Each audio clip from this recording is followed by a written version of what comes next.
Sa mga oras na to, siguradong umiiyak na naman yun sa bahay.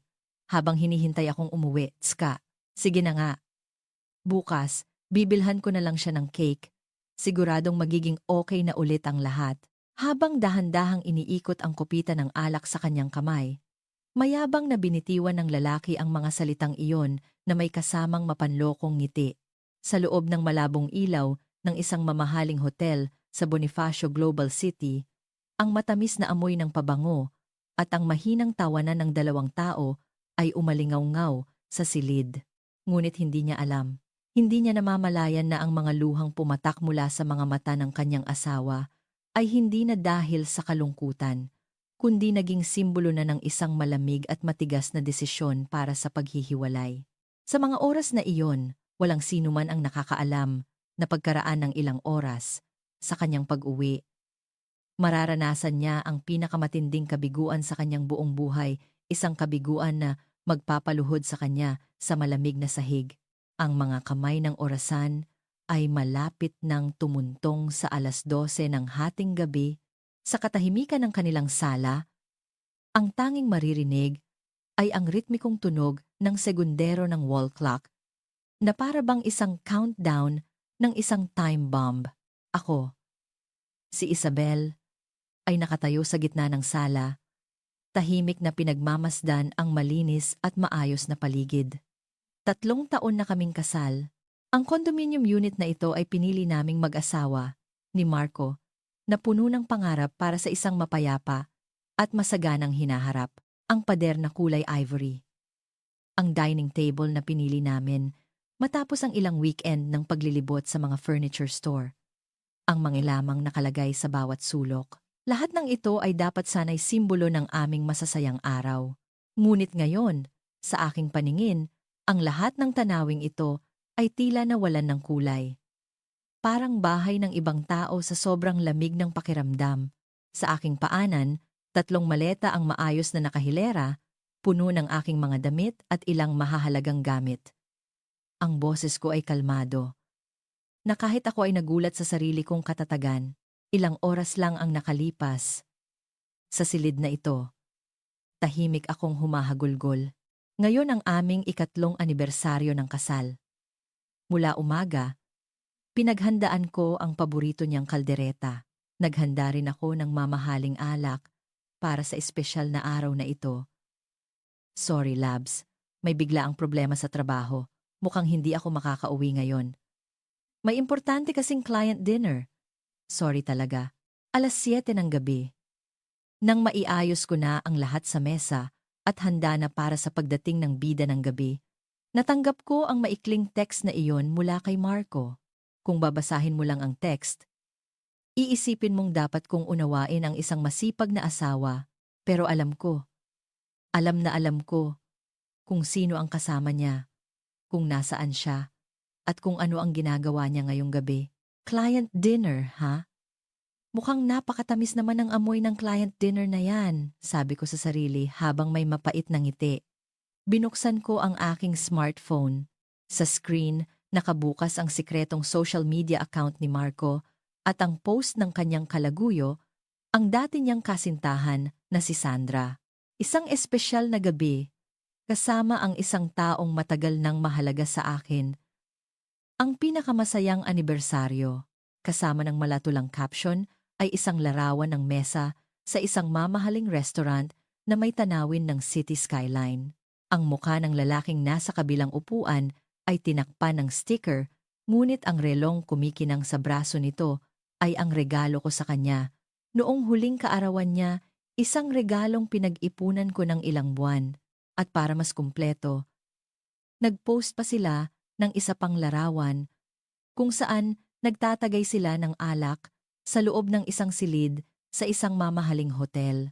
Mga 3 buwan na ang nakalipas nang unang mapansin kong nagsisinungaling na sa akin ang asawa ko. Dati, tuwing weekend, palagi niya akong niyayayang mag-drive kung saan-saan. Pero bigla, dumalas ang kanyang overtime at work on weekends, kaya madalas siyang wala sa bahay. Pag-uwi niya, iba na ang amoy ng kanyang damit. Hindi na ang fabric conditioner na pinili ko, kundi isang matapang at nakakasuya na pabango ng babae. At higit sa lahat, hindi na niya ako tinitingnan sa mata kapag kinakausap niya ako. Noong una, sinabi ko sa sarili ko na baka dahil lang sa stress sa trabaho. Bilang asawa, kailangan ko siyang suportahan at unawain. Pero ang kutob ng isang babae, nakakalungkot mang isipin, ay napakatalas. Ayokong gawin ang mababang uri ng pagtingin sa kanyang telepono habang tulog siya.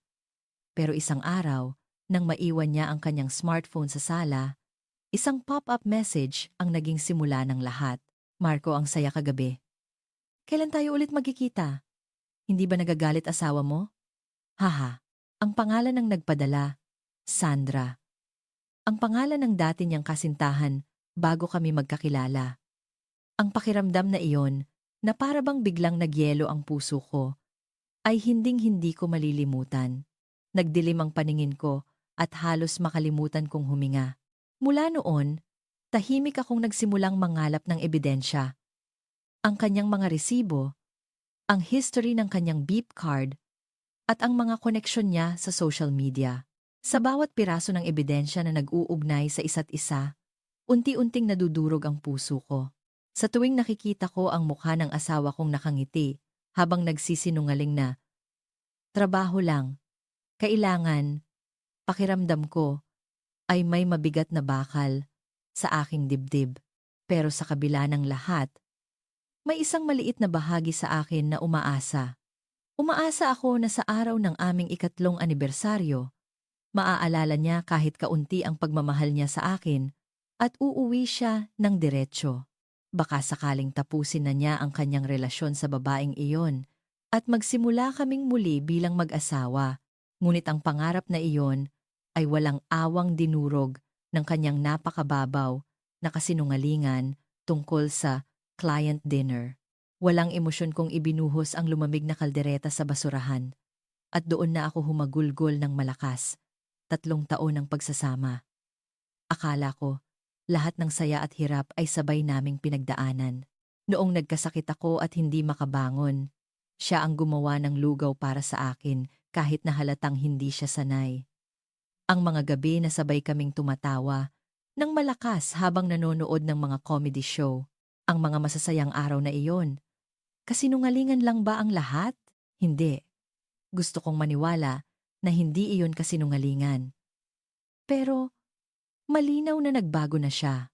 Naging isa siyang lalaki na kayang iwan ang asawa sa bahay para magpakalunod sa matamis na gabi kasama ang dati niyang kasintahan. Tama na siguro. Bulong ko sa sarili. Sa loob ng walang taong silid. Wala nang luhang lumalabas sa aking mga mata. Sa ilalim ng matinding kalungkutan, ang natira na lang ay isang galit na kasing lamig at kasing digas ng yelo. Minaliit niya ako. Akala niya, ang asawa niya ay isang maamong tupa na maghihintay lang sa bahay. Na kahit anong kasinungalingan ang sabihin niya, mapapatawad ko siya sa isang simpleng paglalambing. Hinding-hindi ko na palalampasin pa ang kayabangan niyang iyon. Naglakad ako patungo sa dining table at tahimik na umupo. Sa harap ko, may isang brown envelope, isang piraso ng papel, at isang ballpen. Ang dokumentong isinulat ko gabi-gabi, sa loob ng ilang linggo, ay malapit nang matapos. Marco, ano kaya ang iisipin mo kapag umuwi ka bukas? Humigpit ang hawak ko sa ballpen. Dahan-dahan kong inilagay ang dokumento sa gitna ng mesa. Sa pagsikat ng araw, uuwi siyang may hangover, maghahanda ng mga palusot at bubuksan ang pinto at makikita niya ang iniwan ko sa mesa at doon niya malalaman ang bigat ng kasalanang ginawa niya. Tahimik akong tumayo at muling pinagmasdan ang buong silid para sa isang huling pagkakataon. Ang lugar na ito, na puno ng mga alaala, ay iiwan ko na. Ang orasan ay malapit ng mag-3 ng madaling araw. Malapit na ang bukang liwayway. Ang simula ng aking bagong buhay at ang pagtatapos ng buhay ng aking asawa. Tahimik na nagsisimula ang unang yugto. 5 taon na ang nakalipas mula nang makilala ko si Marco. Nagkataon lang na nagkatabi kami sa resepsyon ng kasal ng aming kaibigan.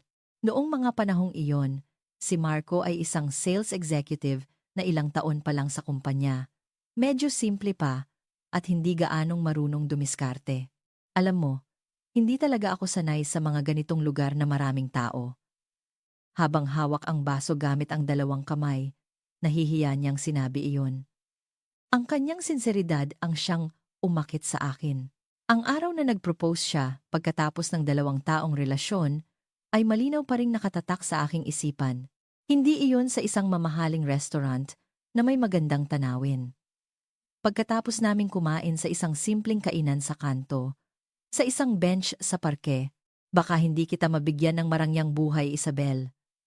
Pero, ipinapangako ko, ikaw ang magiging pinakamahalaga sa lahat. Pakasalan mo ako.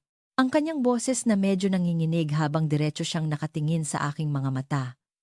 Ang simple at tapat niyang proposal ang nagpasaya sa akin. Humagulgol ako habang paulit-ulit na tumatango.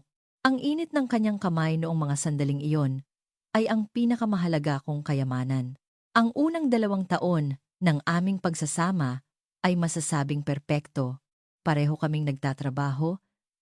Pero para suportahan siya, pinalitan ko ang aking trabaho at naging part-time office staff na lang ako sa isang kumpanya na walang overtime. Mas maaga akong gumigising para ipaghanda siya ng baon na may balansing nutrisyon at sa gabi, naghihintay ako sa kanya na may mainit na hapunan. Isabel, ang adobo mo talaga ang pinakamasarap sa buong mundo. Kahit pagod ako sa trabaho, kung ito ang ulam, kaya kong kumain araw-araw. Ang makita ang kanyang mukha na masayang kumakain ang siyang pinakamasarap na pakiramdam para sa akin. Tuwing weekend, sabay kaming namimili sa supermarket, at sa hapon, magkatabi kaming manonood sa sofa ng mga comedy show na ni-record namin, at sasakit ang tiyan namin sa katatawa. Simple man, pero naniniwala ako na ang payapang buhay na iyon ay magpapatuloy magpakailanman. Ngunit ang tahimik na kaligayahang iyon ay unti-unting nagkaroon ng lamat. Mga 6 na buwan na ang nakalipas. Si Marco, sa edad na nasa early 30s pa lang, ay na-promote bilang manager sa kanilang sales department. Masaya ako para sa kanya, na parang sarili kong tagumpay. Bilang selebrasyon, binilhan ko siya ng isang mamahaling necktie na matagal na niyang gusto. Salamat, Isabel. Ngayong may posisyon na ako, siguradong mas magiging abala ako sa trabaho, pero gagawin ko ang lahat para sa pamilya natin. Ganoon siya kapursigido, pero tulad ng sinabi niya, paunti-unti ay mas gabi na siya umuuwi. Dumalas ang kanyang mga importanteng dinner kasama ang kliyente. At kahit sa weekend, maaga siyang umaalis para sa company golf. Noong una, inunawa ko siya. Sinasabi ko sa sarili ko na bago lang siya sa posisyon, kaya kailangan niyang makisama. Ipinagluluto ko pa siya ng midnight snack. Pero dahan-dahan, ang kanyang pag-uugali ay naging mayabang. Isang gabi, 1:00 ng madaling araw, umuwi siyang amoy alak. Sinalubong ko siya ng malumanay. Bukas ang banyo, Marco. Iinitin ko na rin ang pagkain mo. Ano ba? Ang ingay mo! Pagod na nga ako sa pakikipaglaban sa labas, tapos pag uwi ko, bubungangaan mo ako. Ikaw, na maghapon lang na nakaupo sa malamig na opisina, hinding-hindi mo maiintindihan ang hirap ko. Natigilan ako sa biglaang pagsigaw niya. Totoo, part-time lang ako, pero pagkatapos ng trabaho, ako ang gumagawa ng lahat ng gawaing bahay, paglilinis, paglalaba, pamimili. Hindi ako nagpapalamig lang. Pero para iwasan ang gulo, nilunok ko na lang ang gusto kong sabihin. Pero ang pagpapakumbaba kong iyon ay lalo lang nagpalakas ng kanyang loob. Mula noon, sa tuwing may pagkakataon, naririnig ko na ang mga salitang, nabubuhay ka lang dahil sa akin.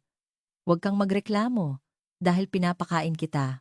At sa mga panahong iyon din nagsimulang dumating ang mga notification sa kanyang telepono, gabi at araw. Noong una, akala ko ay tungkol sa trabaho. Pero ang ekspresyon ng kanyang mukha habang tinitingnan ang telepono ay hindi mukhang nagtatrabaho. Nakangisi siya. Minsan ay kumakanta pa. Nalaman kong si Sandra, ang dati niyang kasintahan, ang kausap niya nang makita ko ang pop-up message sa kanyang telepono. Si Sandra ay junior niya sa college. Ayon kay Marco, nakipaghiwalay siya rito dahil sa pagiging maluho at sakit sa ulo. Dahil sa kuryosidad, hinanap ko ang social media account ni Sandra gamit ang mga limitadong impormasyon na alam ko. At doon, nakita ko ang mga post na halos ikasuka ko. Nakipagkita ulit ako sa dati kong boyfriend. Mukhang hindi pa rin niya ako makalimutan. Ang cute niya. Ang asawa niya raw ngayon. Ang simple at part-time lang. Nakakaawa. Kung ako lang sana ang kasama niya, mas mapapasikat ko siya. Kasama ng mga mapanirang caption ay mga litratong tila aksidenteng nakuhanan ang gilid ng mukha ni Marco o ang relong suot niya. Nang suriin ko ang kanyang mga nakaraang post, nalaman kong nagsimula ulit ang kanilang ugnayan pagkatapos na ma-promote si Marco. Mukhang si Sandra ang unang lumapit matapos makita ang post ni Marco tungkol sa kanyang promotion. Congrats, manager. Galing mo naman. Lilibre kita minsan, ha? Sa mga matatamis na salitang iyon, madaling nahulog si Marco. Ang babaeng dati nagpahirap sa kanya ay ngayon hinahangaan siya dahil sa kanyang bagong posisyon. Siguradong napalaki nito ang kanyang ego. Ang bibig na nagsasabing, pinapakain niya ako, ay siya ring bibig na ginamit niya para lihim na mag-withdraw ng pera mula sa aming joint account para ibili si Sandra ng mga branded na bag at para kumain sa mga mamahaling restaurant. Nang malaman ko ang lahat, hindi galit ang una kong naramdaman, kundi isang malalim na kabiguan at pagkadismaya. Ang simple at tapat na lalaking halos maiyak habang nangangakong aalagaan ako ay wala na. Ang Marco ngayon ay isang lalaking puno ng kayabangan at pagnanasa na minamaliit ang sarili niyang asawa. Kahit na ganoon, handa pa rin sana akong bigyan siya ng huling pagkakataon. Ito ang aming 3 anibersaryo. Kung umuwi lang sana siya ng maaga at sinabing, sorry sa lahat.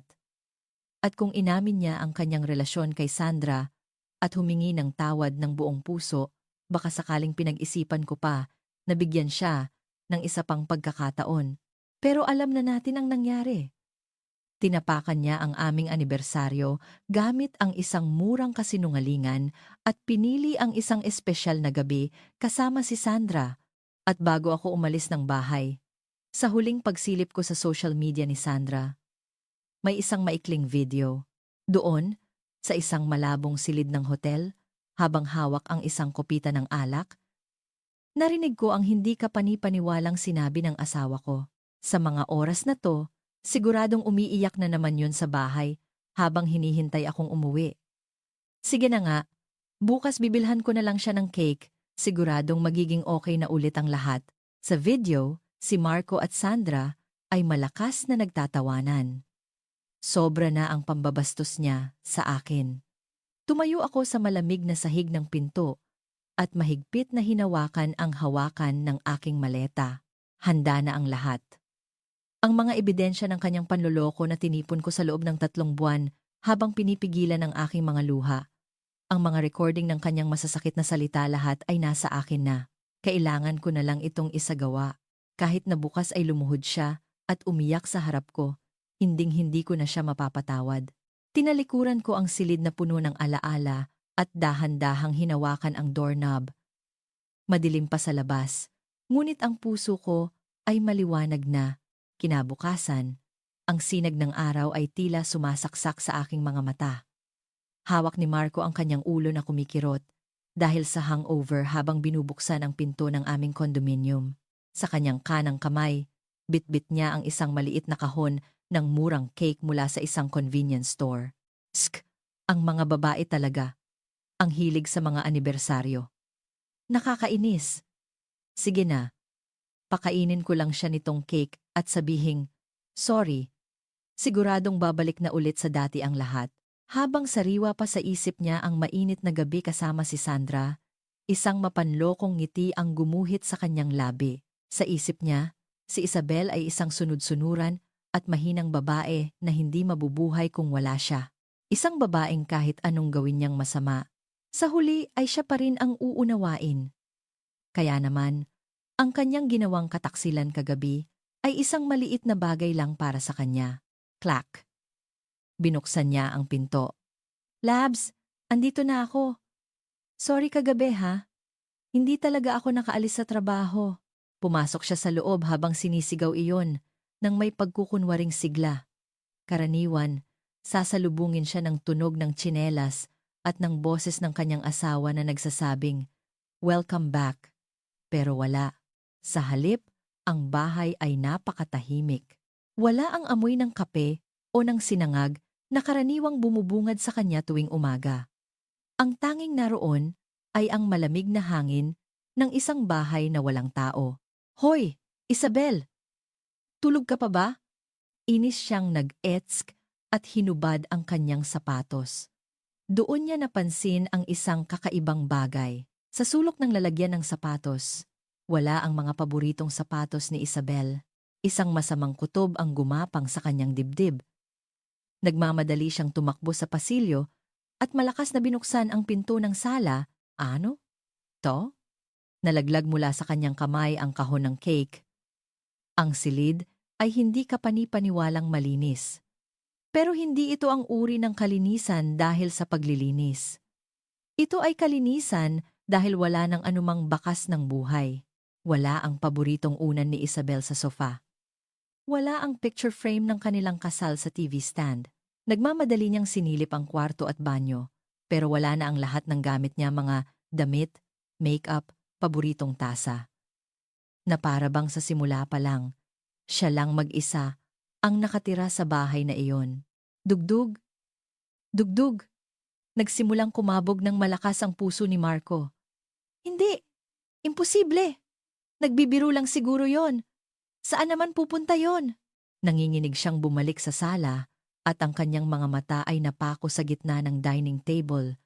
Sa isang malinis na silid, isang bagay ang tila nangingibabaw sa gitna ng mesa, isang brown envelope at isang berdeng papel ang maayos na nakalagay na para bang sinasadyang ipakita. Nanginginig ang mga binti niyang lumapit sa mesa. Nang makita niya ang berdeng papel, biglang nawala ang kulay sa kanyang mukha. Divorce papers. Ang malalaking titik sa itaas ay tila sumasaksak sa kanyang mga mata. Nakasulat na roon ang magandang pirma ni Isabel at ang kanyang selyo. Maging ang mga magulang niya ay nakapirma na bilang testigo, malinaw na hindi ito isang padalos-dalos na desisyon. Ito ay isang perpektong dokumento, handa nang isumite anumang oras. Divorce? Bakit? Teka. Habang nagpapanik, kinuha niya ang makapal na brown envelope. Nang marahas niyang bunutin ang laman, ang lumabas ay isang tumpok ng mga dokumento na nagdala sa kanya sa pinakamatinding kabiguan. Ito ay isang makapal na report mula sa isang private investigator. Sa bawat pahinang binubuklat niya, halos maputol ang kanyang hininga. Petsa. October 15. Pagkatapos ng trabaho, nakipagkita sa isang babae sa isang Italian restaurant. Petsa. October 22. Magkahawak kamay na pumasok sa XYZ Hotel. Tumagal ng 4 na oras. Lahat ay may kasamang malinaw na larawan kung saan, kailan, at anong mukha ang ipinapakita niya habang kasama si Sandra. Isang detalyadong tala ng kanyang bawat galaw.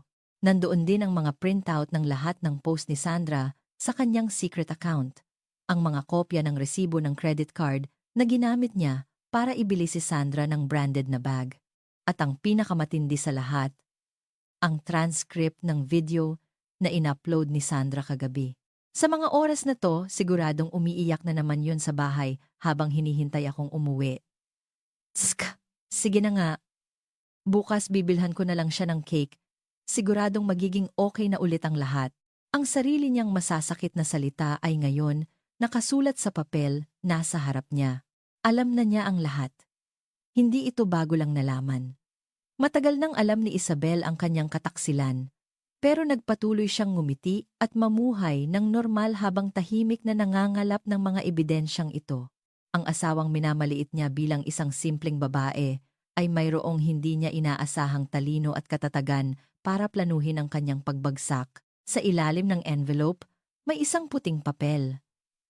Dito, maikli at formal na nakasulat, Happy 3rd Anniversary! Tama ka, umiiyak nga ako sa bahay. Pero tapos na akong umiyak. Kahit may asawa ka, nakipagrelasyon ka sa ibang babae, ginamit mo ang ating pinag-ipunan para sa sarili mong luho, at paulit-ulit mo akong ininsulto para sa iyong panloloko at sa lahat ng sakit na idinulot mo. Hihingi ako ng danyos mula sa iyo at sa iyong kalaguyo. Lahat ng susunod na usapan ay idaan mo sa aking abogado na nakasulat sa ibaba. Huwag mo akong susubukang kontakin o puntahan sa aming bahay, kung hindi ay tatawag ako agad ng pulis. Huwag ka nang magpakita sa buhay ko kailanman. Isabel. Isang mahinang ungol ang kumawala sa lalamunan ni Marco. Nalaglag mula sa kanyang mga kamay ang sulat at mga larawan. At kumalat sa sahig, hindi. Malito. Manager ako. Matagumpay ako. Hindi mabubuhay si Isabel kung wala ako. Sa naguguluhang isip, dali-dali niyang kinuha ang kanyang smartphone at tinawagan ang numero ni Isabel. The number you have dialed is currently not in service. Isang malamig na boses mula sa operator ang sumagot. Binuksan niya ang kanyang messaging app. Ang profile picture ni Isabel ay naging default image na.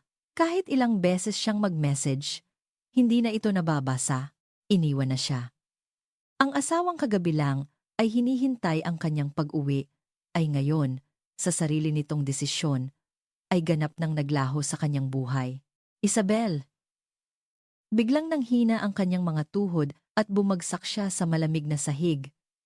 Ang mga larawan niya kasama ang kanyang kalaguyo na nakakalat sa sahig ay tila tumatawa sa kanya. Sa kanyang paanan, ang murang cake na binili niya ay durog sa loob ng kahon. Sa isang napakatahimik na silid, ang huli at nagsisising iyak ng isang lalaking naiwan ay walang saysay na umalingaw-ngaw. Matapos ang ilang sandali sa sahig, dahan-dahang itinaas ni Marco ang kanyang mukha. Ang kaninang maputlang mukha ay napalitan ng isang madilim na galit, buwisit, nang gigigil niyang sinipa ang mga nagkalat na larawan. Ang kanyang galit na boses ay umalingaw-ngaw sa walang taong sala. Sino ba siya sa akala niya? Dahil sa akin kaya siya nakatira sa kondo na to. Isang hamak na part-timer lang. Tapos ganito ang gagawin sa akin? Akala niya ba makakalusot siya? Ang takot at pagkalito ay napalitan ng galit na isinisisi ang iba. Ang kanyang maliit na pride ay hindi matanggap ang katotohanang iniwan siya ng kanyang asawa. Kinuha ni Marco ang kanyang smartphone at marahas na pinindot ang numero ni Sandra. Pagkatapos ng ilang ring, isang inaantok at malambing na boses ang sumagot. Hello, Marco? Ang aga mo namang tumawag. Sandra, may problema. Umalis si Isabel sa bahay. Nag-iwan ng divorce papers at report ng private investigator.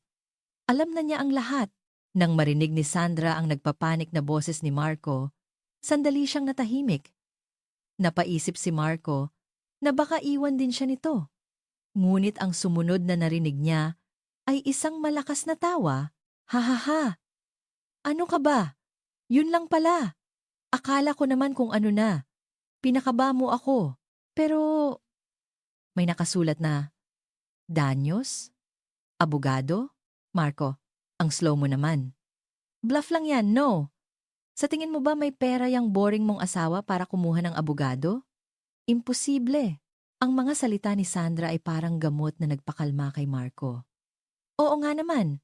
Ang sweldo ni Isabel bilang part-timer ay kakarampot lang. Siguradong malaki ang nagastos niya sa private investigator. Ang mga sinasabi niyang danyos at abogado ay pananakot lang para pagsisihin siya. At isa pa, dagdag ni Sandra. Di ba mas maganda yan? Hindi naman kayo bagay. Ngayon, malaya na tayong magkasama. Dapat nga magpasalamat pa tayo sa kanya. Sandra. Oo nga, tama ka. Ang mga salita ni Sandra ay naging sandalan ni Marco. Pinawi nito ang kanyang takot at pinaniwala siyang siya ang tama. At saka, di ba pinakita mo sa akin yung picture niya dati? Ang luma ng damit, nakakahiya siyang isama. Hindi tulad ko. Oo, wala siyang kaapil-apil. Hindi katulad mo. Sopistikada, di ba? Kahit yung bag na binili mo sa akin, na kinuha mo sa joint account nyo, hindi niya napansin, di ba? Manhid na, tanga pa, nakakatawa talaga. Sa telepono, walang habas nilang ininsulto si Isabel. Ang lahat ng sakripisyo niya, ang paghahanda ng baon, ang pag-aalaga sa kanyang damit, ang pagtitipid para sa kanilang kinabukasan, ay tinapakan nila ng mga salitang boring, jologs, at tanga. Yung mga luto niya, kesyo healthy daw, ang tabang. Sawa na ako. Mas masarap pa rin kumain sa labas. Oo naman. Ikaw ay isang elite manager, Marco. Dapat kumakain ka ng masasarap na pagkain at kasama mo ang isang magandang babae. Hindi mabubuhay mag-isa ang babaeng puro gawaing bahay lang ang alam. Sigurado, isang linggo lang, mauubusan na yan ng pera at babalik sa'yo na umiiyak. Sa mga salita ni Sandra, tuluyang nawala ang takot at pagsisisi sa puso ni Marco. Tama, siya ay isang manager. Mas malaki ang kita niya. Si Isabel ay umaasa lang sa kanya. Oo nga, palagi niyang tinitingnan kung kailan may sale sa grocery. Paano siya makakabayad ng abogado? Baka kailangan pa niyang turuan ng leksyon para malaman niya kung sino ang kinakalaban niya. Di ba? Kaya pabayaan mo na lang. Punitin mo na yang mga papel na yan. Nga pala, kita tayo mamaya ha? Oo naman, libre ko. Magsushi tayo. Ngayong wala na ang nagar kong asawa, single na ulit ako. Yay! See you later, Marco. Binaba ni Marco ang telepono at nag-inat. Tiningnan niya nang may pangmamaliit ang divorce papers at sulat sa sahig at tumawa. Hihingi ng danyos? Huwag siyang magmayabang. Sigurado, babalik din yan. Na umiiyak. Kinuha niya ang mga report at larawan at walang pakundangang itinapon sa basurahan. Ang babala na idaan ang lahat sa abogado ay para sa kanya isang pagmamayabang lang ng isang asawang walang kapangyarihan. Hindi niya alam ang tunay na lakas ni Isabel at ang lalim ng galit at kabiguan na itinanim niya rito. Sige, maliligo na ako at papasok sa opisina. May importante akong meeting ngayon. Na para bang walang nangyari, kumakanta-kanta pa si Marco habang papunta sa banyo. Ang katahimikan ng bahay ay tila simbolo na ng kanyang kalayaan. Iwinaksin niya sa isip ang katotohanang iniwan na siya at kumapit sa kanyang walang kwentang yabang at pride. Hindi niya alam na pagkalipas ng ilang araw, ang abogadong pinagtawanan niya bilang bluff ay magiging isang matalim na espada na sisira sa kanyang posisyon at sa kanyang buong pagkatao. Isang linggo, pagkatapos kong umalis sa bahay, sa isang Miyerkules ng hapon, hindi ko inaasahang mahahanap niya ako. Isabel, salamat sa Diyos. Okay ka lang. Kanina pa kita hinahanap. Sa maliit na real estate office, kung saan ako nagtatrabaho bilang part-time staff, biglang pumasok si Marco. Natigilan ako habang nag-encode ng data. Ang boses na pamilyar sa akin, ngunit ayaw ko nang marinig, ay nagpatindig ng aking mga balahibo. Paglingon ko, naroon si Marco, nakasuot ng mamahaling suit at may ekspresyon ng isang nag-aalalang asawa. Papalapit siya sa aking desk. Dahil sa biglaang pagdating niya, natigilan ang lahat sa opisina, ang mga tingin ng aking mga katrabaho ay napunta sa amin. Anong ginagawa mo dito? Sinabi ko sa sulat. Naidaan mo ang lahat sa abogado. Tumayo ako at nagsalita ng mahinahon, ngunit malamig. Si Marco, para marinig ng lahat, ay nagpakawala ng isang malalim at kunwaring buntong hininga. Abogado? Isabel, ano ba yung pinagsasabi mo? Nitong mga nakaraang araw, napapansin kong hindi ka stable. Nag-aalala ako sa'yo. Kinuha mo ang pera sa account ko at bigla ka na lang umalis. Alam mo ba kung gaano ako hindi nakatulog Sa paghahanap sa'yo, ang lumabas sa bibig niya ay isang napakakapal at masamang kasinungalingan. Siya ang kumuha ng pera sa aming joint account para sa kanyang kalaguyo. Ang dala ko lang ay ang natirang pera para sa gastusin at ang sarili kong ipon noong dalaga pa ako. Ngunit dahil sa kanyang itsura bilang isang elite manager at sa kanyang mahusay na pag-arte bilang biktima, madali niyang nalinlang ang mga taong walang alam. Miss Isabel, mukhang nag-aalala talaga ang asawa ninyo. Siguro mas mabuting umuwi na muna kayo ngayon at mag-usap ng masinsinan. Ang problema sa pamilya, mas magandang ayusin agad, sabi ng aming mabait na manager na halatang nalilito. Sa kanyang mga mata, ako na ang asawang nagnakaw ng pera, umalis ng bahay, at may problema sa pag-iisip. Kung sisigaw ako dito na, nambabae siya, magiging isa lang itong eskandalo, at alam kong kapag lumaban ako, lalo lang siyang gagawa ng eksena. Higit sa lahat, ayokong magdulot ng abala sa opisinang ito na tinanggap ako ng maayos. Paumanhin po, sir. Salamat po sa lahat, pero magre-resign na po ako ngayon. Yumuko ako ng malalim. Si Marco naman ay muling bumuntong hininga. Hay nako! Ganyan ka na naman! Palaging padalos-dalos. Habang paalis ako, dala ang iilang gamit, narinig ko ang bulungan ng aking mga katrabaho. Sayang, mukha pa namang mabait yung asawa niya. Baka na-depress dahil part-time lang siya. Napakagat ako sa aking labi, sa sobrang inis. Pagkaupo ko sa isang bench sa malapit na parke, sunod-sunod na notification ang pumasok sa aking telepono. Mga mensahe mula sa aming mga kaibigan na dumalo pa sa aming kasal. Isabel! Hindi makapag-concentrate sa trabaho si Marco. Akala mo lang na nambabae siya. Imposibleng gawin yon ng isang tapat na tulad niya. Umuwi ka na at humingi ng tawad. Kung may problema ka, magpatingin ka sa doktor. Huwag mong pahirapan si Marco. Nahilo ako. Hindi lang binaliwala ni Marco ang sulat mula sa aking abogado, kundi gumawa pa siya ng isang malaking kasinungalingan para protektahan ang kanyang sarili gamit ang aming mga kaibigan. Ang asawang may sakit sa isip na nagnakaw ng pera. Iyon ang katotohanan na ipinakalat niya. Walang nakakaalam sa ilang buwang pagtitiis ko para mangalap ng ebidensya. Para sa kanila, mas kapani-paniwala ang salita ng isang elite manager kaysa sa isang simpleng part-timer. Beep! Isang text mula sa isang hindi kilalang numero. Hindi ko na kailangang buksan para malaman kung kanino galing. O ano? Naintindihan mo na ba ang sitwasyon mo? Wala kang pera, wala kang kaibigan. Iyan ang parusa sa pagtatangka mong takutin ako. Kung luluhod ka at hihingi ng tawad ngayon, baka sakaling tanggapin pa kita ulit sa bahay ko. Bibili ako ng paborito mong cake. Hihintayin ka namin ni Sandra. Nanginginig sa galit ang aking mga kamay habang binabasa ang text. Sinasadya ni Marco na ihiwalay ako sa lahat at gipitin sa pera para bumalik ako sa ilalim ng kanyang kontrol. Nawalan ako ng trabaho at tiwala ng mga kaibigan. Sa tingin niya, nagtagumpay na siya. Nag-iisa na lang ako sa mundo.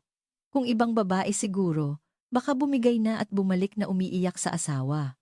Siguradong si Marco at Sandra ay nagtatawanan na ngayon, iniisip na nagtagumpay sila.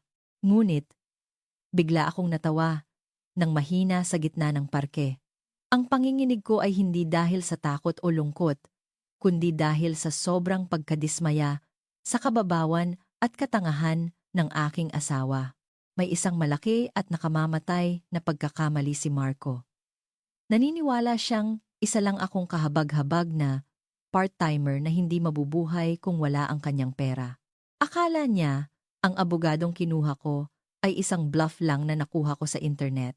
Pero iyon ay isang imahe lang ni Isabel na siya mismo ang lumikha. Dahan-dahan akong tumayo at tumingala sa maaliwalas na kalangitan. Ang malamig na hangin ay nagpalamig sa aking nagiinit na ulo. Walang trabaho, walang pera, habang kampante siya at pinagtatawanan ako. Ito na ang tamang oras para isagawa ang susunod kong hakbang. Binuksan ko ang contact sa aking telepono at pinindot ang isang pangalan.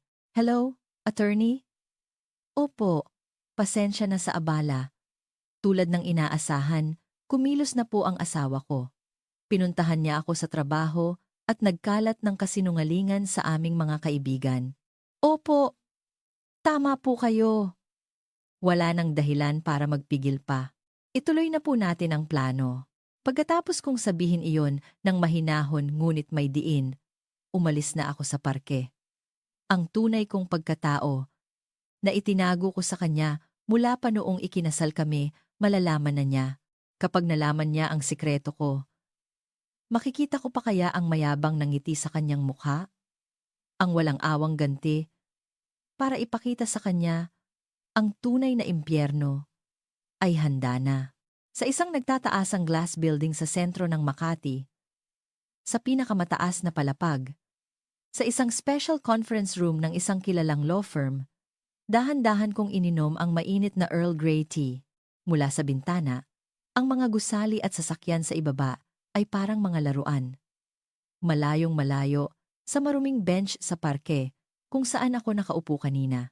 Mrs. Isabel, magandang hapon po. Ayos na ang lahat, naisagawa na ayon sa inyong utos. Sa kabilang sofa, isang matandang lalaki ang nakangiting nagsalita habang inilalapag ang isang makapal na folder sa mesa. Siya, si Attorney De Leon, isang batikang abogado na humahawak ng malalaking kaso. Siya ang pinagkakatiwalaan kong legal counsel sa loob ng maraming taon. Maraming salamat, Attorney De Leon. Pasensya na sa biglaang pakiusap. Walang anuman. Pero ang asawa ninyo, talagang kumikilos ng hayagan, ano? Ang puntahan ka sa trabaho at magkalat ng kasinungalingan, para na rin niyang sinasakal ang sarili niyang leeg. Napailing si Attorney De Leon. Hindi nga naman. Ang imahe ko bilang isang kahabag-habag na part-timer na nagnakaw ng pera ay isang malaking kasinungalingan. Naniniwala po siyang isa lang akong walang kakayahang babae na umaasa sa kanya. Akala niya, ang abogadong kinuha ko ay isang biro lang. Habang sinasabi ko iyon ng may maliit na ngiti, tumawa rin si Attorney De Leon. Ang tunay kong pagkatao na hindi alam ni Marco ay ito. Isa akong bihasang investor na nagpapatakbo ng milyon-milyong pisong assets sa stocks at real estate at CEO ng sarili kong asset management company. Mula pa noong college, natuto na akong mag-invest. Sa pamamagitan ng sarili kong diskarte, nakapag-ipon ako ng sapat na yaman para mabuhay ng komportable habang buhay bago pa man kami ikasal. Bakit ako nagtatrabaho bilang isang simpleng part-time staff? Para lang iyon sa kasiyahan. Isang paraan para manatiling konektado sa pang-araw-araw na buhay. Ang maghapon na pagharap sa computer at numero ay nakakapagod. Kaya ang maliit na opisina kung saan nakikipagkwentuhan ako sa mga ordinaryong tao ay isang paraan ng pahinga para sa akin. At may isa pang malaking dahilan para protektahan ang pride ni Marco. Baka hindi kita mabigyan ng marangyang buhay. Pero ipinapangako ko, aalagaan kita. Ang mga salitang iyon na sinabi niya, 5 taon na ang nakalipas, ay minahal ko ng buong puso. Para sa isang sales executive na nagsusumikap, ang malaman na mas malaki pa ang kinikita ng kanyang asawa ay maaaring makasakit sa kanyang ego. Kaya naman, bago kami ikasal, inilipat ko ang lahat ng aking assets sa ibang account at nagpa siyang mamuhay bilang isang simpleng part-timer. Itinago ko ang aking tunay na kita at nagkunwaring pinagkakasya ang perang ibinibigay niya. Kapag nakikita niya akong nasa harap ng computer, akala niya ay nag-online shopping lang ako. Minahal ko siya, kaya nagkunwari akong isang ordinaryong may bahay. Pero ang kabaitan kong iyon ang nagpalakas ng kanyang loob at nagbigay sa kanya ng dahilan para maliitin ako. Isang kahangalan na suklian ng kabaitan ng kasamaan, sabi ni Attorney De Leon. Tungkol po pala sa condominium, ano po ang gagawin natin? Handa na rin po iyon. Isang malamig na ngiti ang sumilay sa aking mga labi. Opo, ituloy niyo po ang plano. kailangan na niyang umalis sa unit na iyon. May isa pang bagay na hindi alam ni Marco. Ang magandang kondominium na tinitirhan namin sa loob ng 3 taon na ipinagyayabang niyang binabayaran niya ay pag-aari ng aking asset management company. Noong bagong kasal kami, ako ang nagsabing may nakita akong magandang unit na paupahan. Buwan-buwan, naguhulog siya ng renta sa isang bank account ng isang management company. Pero ang perang iyon ay pumapasok lahat sa account ng kumpanya ko. Sa madaling salita, nagbabayad siya ng renta sa sarili niyang asawa habang ipinagyayabang na pinatitira niya ako sa kanyang bahay. Ano kaya ang magiging itsura niya kapag nalaman niyang ang taong sinisingil niya ng utang na loob ay siya palang may-ari ng tinitirhan niya? Sabi ni Attorney De Leon. Siguradong magiging isang magandang panoorin. At ang mga branded na bag na binili niya para kay Sandra, na kinuha sa aming joint account, ay sisingilin ko rin, pati ang bayad sa private investigator at ang danyos para sa aking pagkasira ng puri. Lahat ay sisingilin ko ng buo. Binuksan ko ang folder sa harap ko. Naroon ang makakapal na dokumento, mga demand letter para sa presidente ng kumpanya ni Marco at sa kumpanya ni Sandra. Ang mga divorce papers na itinapon niya sa basurahan ay isang biro lang kumpara dito. Ang tunay na impyerno ay ngayon pa lang magsisimula. Mamayang hapon, darating na ang mga dokumentong ito sa kanilang mga opisina. Hindi lang ang tungkol sa panloloko, kundi pati na rin ang kanilang mga paninira sa akin sa social media at ang ebidensya ng paggamit ni Marco sa pondo ng kumpanya para sa kanyang personal na gastos ay kasama na rin. Habang sinusuri ko ang mga resibo at data sa computer ni Marco, nadiskubre ko na ginagamit niya ang representation allowance ng kumpanya para bayaran ang kanilang hotel at mga dinner. Kung panloloko lang, baka personal na issue lang, pero ang pagnanakaw sa kumpanya ay ibang usapan. Ang kanyang ipinagmamalaking posisyon bilang elite manager ay malapit ng gumuho habang mas minamaliit niya ako at mas nagiging kampante, mas masakit ang kanyang pagbagsak. Gawin natin ito ng walang awa, attorney. Tumango si Attorney De Leon at isinara ang folder. Ang orasan ay malapit ng mag-4 ng hapon. Oras na para pasabugin ang bomba sa opisina ni Marco. Ang lahat ng kanyang panlalait at pambabastos ay babayaran niya ng walang labis, walang kulang. Ang tunay na paghihiganti ay ngayon pa lang magsisimula. Nang hapong iyon, si Marco ay nakaupo sa kanyang desk. Nakangiti habang tinitingnan ang website ng isang mamahaling sushi restaurant sa Makati kung saan sila kakain ni Sandra. Ang isang meal doon ay nagkakahalaga ng libo-libo. Sir Marco, pwede po bang pa-check nitong sales report? Tanong ng isang baguhang empleyado. Mayabang na tumango si Marco. Sige, iwan mo dyan. Titingnan ko mamaya. Magsipag ka pa.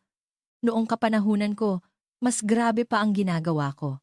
Habang nagkukuwento siya, pilit nang umingiti ang empleyado. Ang ganitong pagsunod ay nagpapasaya kay Marco. Para sa kanya, siya ay isang elite manager na hinahangaan ng lahat. Sa trabaho, nirerespeto siya. Sa personal na buhay, mayroon siyang maganda at batang kalaguyo. Ang divorce papers na iniwan ni Isabel ay wala nang halaga sa kanya. Siguradong umiiyak na yun ngayon sa isang murang hotel. Isang linggo lang, luluhod din yun pabalik. Samantala, magpapakasaya muna ako. Habang nagyayabang siya, isang staff mula sa HR department ang mabilis na lumapit sa kanya. Oras, 4 p.m. Sir Marco, pinapatawag po kayo sa conference room 1 sa 15th floor. Hinihintay po kayo ng HR director at ng aming vice president. Ang boses ng staff ay seryoso at formal. Nagtaka ang mga katrabaho niya. Sandaling nag-alinlangan si Marco. Pero agad itong napalitan ng pananabik. Ang 15th floor ay para lang sa mga top executive. Baka isa itong promotion o baka siya ang napili para mamuno sa isang malaking proyekto. Sige, papunta na ako. Tumingin siya sa kanyang mga staff. Hi! Hindi talaga ako pinagpapahinga ng mga nasa itaas. Mayabang siyang naglakad papunta sa elevator. Ngunit pagbukas niya ng pinto ng conference room, isang malamig na kaba ang kanyang naramdaman. Ang bigat ng atmosfera sa loob ay hindi normal. Ang mga mukha ng HR Director at ng VP ay seryoso at matalim, na para bang nakatingin sa isang kriminal. "Good afternoon po. Ano po ang kailangan ninyo?" tanong ni Marco, na biglang naging parang maamong tupa. "Umupo ka," sabi ng VP. Pag-upo niya, napansin niya ang isang pamilyar na brown envelope sa gitna ng mesa. Nang mabasa niya ang nakasulat, biglang kumabog ng malakas ang kanyang puso. Registered mail mula sa De Leon and Associates Law Firm. Ang De Leon Associates ay isa sa mga pinakatanyag na law firm sa Pilipinas. Maging sa kanilang kumpanya, kilala ang pangalang iyon. "Sir, ano po ito? Huwag ka nang magmaang-maangan. Kaninang tanghali, dumating ito para sa presidente. Isang reklamo mula sa abogado ng asawa mo tungkol sa iyong panloloko at pagnanakaw sa pondo ng kumpanya." Napanganga si Marco. Abogado ng asawa niya? Si Isabel? Ang part-timer na walang pera? Kumuha ng isa sa pinakamagaling na law firm sa bansa? Imposible! "Sir, hindi po totoo yan. Gawa-gawa lang po yan ng asawa ko. May problema po siya sa pag-iisip. Paano naman po siya makakakuha ng ganyang abogado? Isa po itong paninira." Desperadong paliwanag ni Marco. Ngunit ang HR Director, na may malamig na tingin, ay inilapag ang isang folder sa mesa. "Paninira! Tumingin ka rito. Lahat ay may ebidensya mula sa isang private investigator." Mula sa folder, lumabas ang napakaraming malilinaw na litrato at dokumento. Ang mga larawan niya kasama si Sandra na pumapasok sa hotel, kumakain sa restaurant, lahat ay malinaw. Kung ito lang, problema niyo lang mag-asawa yan. Pero ang problema, Marco, ang mga binayaran mo sa hotel at restaurant, lahat ay ni-reimburse mo sa kumpanya bilang representation expenses para sa isang kliyente. Tama ba? Nanigas si Marco. Sa mesa, nakalatag ang mga kopya ng resibong isinumite niya at ang petsa ay tugmang-tugma sa mga post ni Sandra sa social media. At ang pinakamatindi, nakasulat sa dokumento mula sa abogado na kinumpirma nila sa kliyente. Ang pagnanakaw sa pondo ng kumpanya para sa iyong kalaguyo, alam mo, bilang manager. "Hindi po. Nagkamali lang po ako ng charge. Babayaran ko po sana. Huwag ka nang magpalusot. Maging ang bag na binili mo ay may bakas na kinuha sa pondo ng kumpanya." Ayon sa abogado, handa na silang magsampa ng kaso. Bilang kumpanya, hindi namin ito palalampasin. Umalingaw-ngaw ang galit na boses ng VP. Si Marco ay pinagpapawisan na ng malapot. Paano? Paano niya nalaman ang tungkol sa pondo ng kumpanya? At sino si Attorney De Leon? Paano siya nakontak ni Isabel? "Marco, simula bukas, suspendido ka. Magkakaroon ng investigasyon. Ang pinakamasamang mangyayari ay tanggal ka sa trabaho at kakasuhan ka namin ng danyos." "Teka po, nagtrabaho po ako ng maigi para sa kumpanyang ito. Dahil lang dito? Dahil lang dito? Mukhang hindi mo pa rin naiintindihan ang bigat ng kasalanan mo. Kunin mo na ang gamit mo at umalis ka na. Ayoko nang makita ang pagmumukha mo." Sa malamig na utos ng HR Director, nagdilim ang paningin ni Marco.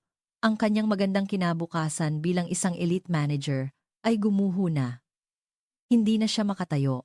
Sa sandaling iyon, malakas na tumunog ang kanyang telepono. Nanginginig niyang tiningnan ang screen. "Sandra, baka pati sa opisina ng babaeng yan, may dumating na rin," sabi ng VP. Nanginginig niyang sinagot ang tawag. "Marco, anong gagawin natin? May dumating na sulat mula sa abogado ng asawa mo dito sa opisina. Pinatawag ako ng boss ko, baka matanggal ako. May kasama pang demand letter na magbayad ako ng 3 milyong piso. Hindi ba sabi mo bluff lang to? Gawan mo ng paraan." Ang boses na narinig niya ay hindi na ang malambing na boses ni Sandra, kundi isang sumisigaw at nagpapanik na babae. Nang marinig iyon, nabitawan ni Marco ang kanyang telepono. Hindi ito isang biro. Ang asawang minamaliit niya ay walang awang pinasabog ang isang bomba na wawasak sa kanilang dalawa. Isang mahinang ungol ng kabiguan at takot ang kumawala kay Marco.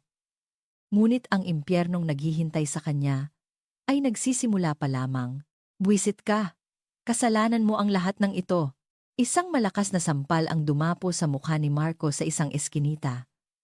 Hawak niya ang kanyang namumulang pisngi, hindi makapaniwala sa babaeng nasa harap niya. Pagkatapos siyang paalisin sa opisina, si Sandra ang naghihintay sa kanya sa labas. Wala na ang imahe ng isang malambing at kahali-halinang babae. Ang nasa harap niya ay isang babaeng sabog ang buhok. Galit na galit ang mga mata at nanginginig sa galit. Sandra, bakit mo ako sinampal? Ako rin. Gulong-gulo. Dahil sa nangyari sa opisina. Gulong-gulo? Sino ba ang nagnakaw sa pera ng kumpanya para ibili ako ng bag? Ikaw, di ba? Dahil sa'yo, nadamay ako. Tinanggal ako sa trabaho. Dumating na rin ang sulat mula kay Attorney De Leon sa opisina ni Sandra. Panloloko, pagnanakaw sa pondo ng kumpanya, at paninira sa social media, lahat ng ebidensya, ay sapat na para tanggalin siya agad ng kanyang kumpanya. Anong gagawin ko sa buhay ko ngayon?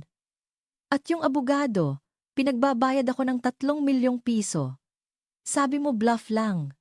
Bakit ang pinakasikat na abogado sa Pilipinas ang lumabas? Niloko mo ako. Hinablot ni Sandra ang kwelyo ni Marco at niyugyog siya. Sa pangit at marahas niyang kilos, biglang nawala ang lahat ng pagtingin ni Marco sa kanya. Naging kaakit-akit lang siya dahil hinahangaan siya nito. Ngayong nawala na ang kanyang pera at posisyon, lumabas ang tunay nitong kulay. Bitawan mo ako. Hindi ko rin alam kung paano niya nakuha ang abogadong yon. Baka may ginawa siyang masama para makakuha ng pera. Huwag tayong mag-away dito. Halika, punta tayo sa bahay ko. Doon tayo mag-usap. Para kay Marco, kahit nawalan siya ng trabaho, mayroon pa siyang ipon at akala niya, mayroon pa siyang kuta kung saan siya pwedeng magplano ng kanyang ganti. Babayaran ko na lang yung danyos. Kaya, tumahimik ka na. Halika na. Sumakay sila ng taxi papunta sa kanyang kondo. Sa loob, pareho silang tahimik. Pagdating nila, pamilyar na pamilyar ang lobby, ang elevator. Ang silid na ito, ang tanging natitira sa kanya. Oh, pasok na! Sabi niya habang inilalabas ang susi. Click. Pero ayaw pumasok. Sinubukan niya ulit. Ayaw talaga. Sinubukan niya ang electronic lock. Inilagay ang dati nilang passcode. Beep, beep, error. Buwisit? Bakit ayaw bumukas? Bilisan mo, ang lamig dito. Inis na sabi ni Sandra, paulit-ulit niyang sinubukan, pero pareho lang ang resulta.